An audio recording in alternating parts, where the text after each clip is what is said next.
guys, my name is Ayan Ahmed and welcome to Momedi by Sweet Faru. Today my grandma tell you about the story. তুলিছনে বাবা উঠিছো নে নমস্কাৰ মই আনা mini দাদীয়ে এই ইহঁতকেইটাই কৈ আছে সাধু শুনো দাদী সাধু শুনো মই কৈছোঁ এইবিলাক মোৰ এতিয়া অত বয়স হ'ল মই পাহৰিলোৱে সাধু তথাপি তহঁতে কৈছ যেতিয়া আৰু মই এটা সাধু কওঁ আৰু তহঁতক আজিকালি আকৌ বহুত কিবা পিকচাৰ সাধু ওলাইছে কিবা ফটো থাকে এনেকৈ চাই চাই পেলাই সাধু ক'ব লাগে মই বোলো কওঁ আমিও সৰুতে তেনেকৈ পঢ়িছিলোঁতো বুজাই দিম আৰু দে তহঁতে আৰু মাৰ বাপেৰতো সময় নাই আৰু মোবাইলৰ পৰা ন দাদী এজনী আছোঁ কাৰণেহে মই থাকালৈকেহে সাধু শুনিবি আৰু নহ'লে তহঁতক কোনে সাধু শুনাব আঞ্জা কিতাপখন লৈ আজা বাবা সাধুটো শুনোহি যা তহঁতকো বুজাম আৰু তাতে আমাৰ ৰাইজৰ কাৰোবাৰ যদি ল'ৰা ছোৱালী আছে সিহঁতেও শুনিব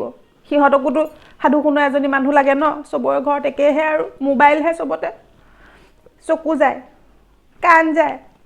চব শেষ হয় মোবাইল চালে মোবাইল নাচাব আপোনালোকে ল'ৰা ছোৱালী কোনে দিব ৰ'ব সাধুটো কোৱাৰ আগতে মই অকণমান গোৱা অকণ চুবাই লওঁ এইটো মোৰ গোৱা টেমা ইয়াতে আপোনাৰ পাণ চুফাৰী চূণ অকণমান সাধাৰো আৰু খাওঁ সেইকণ নাখালে আকৌ মোৰ মুখৰ পৰা মাত নোলায় অকণ পাণখন খালেহে মই সাধুটো ক'ব পাৰিম ৰ'ব খাই লওঁ আপোনালোক ৰখক মই নাতিটোক কিতাপখন আনিব দিওঁ বাবা এই কিতাপখন দেহি কিতাপখন দে এইখন কিতাপ এনেকৈ ছবি আঁকা থাকে বুজাই বুজাই ক'ব লাগে আজি আপোনালোককো বুজাম সিহঁতকো বুজাম দেই নমস্কাৰ চাই থাকক মোৰ ভিডিঅ'টো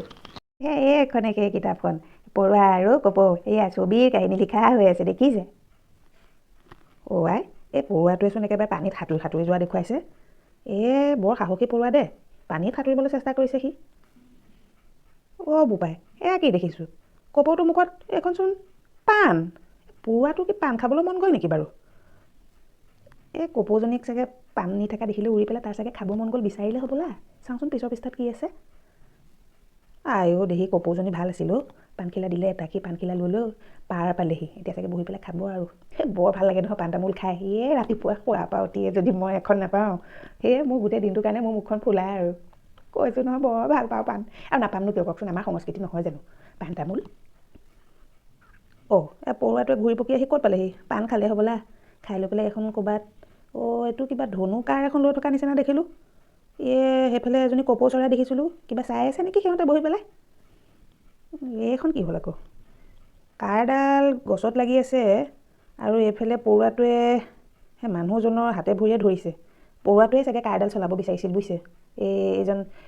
নিদিলে তেওঁ চলাবলৈ গতিকে মানে পৰুৱাটোৱে মানে কাকুতি মিনতি কৰিছে নেকি সম্ভৱ সেইটোৱে হ'ব চাগে আৰু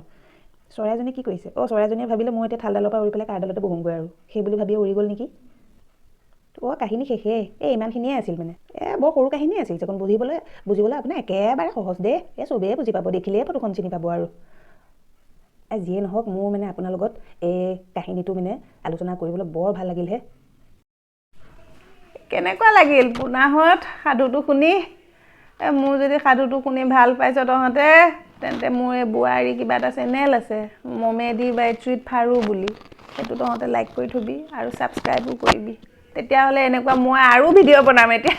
নাতি পোৱালীকেইটা ইমান ভাল পাইছে নহয় সাধুটো শুনি আৰু ক'ব লাগে মই বোলো আজি মোৰ ভাগৰ লাগিছে আজি নোৱাৰোঁ কাইলৈ মই তোক ক'ম আকৌ বেলেগ এটা সাধু লৈ পেলাই আকৌ এদিন আহিম আপোনালোকে খালি চেনেলটো ছাবস্ক্ৰাইব কৰি থ'ব দেই নমস্কাৰ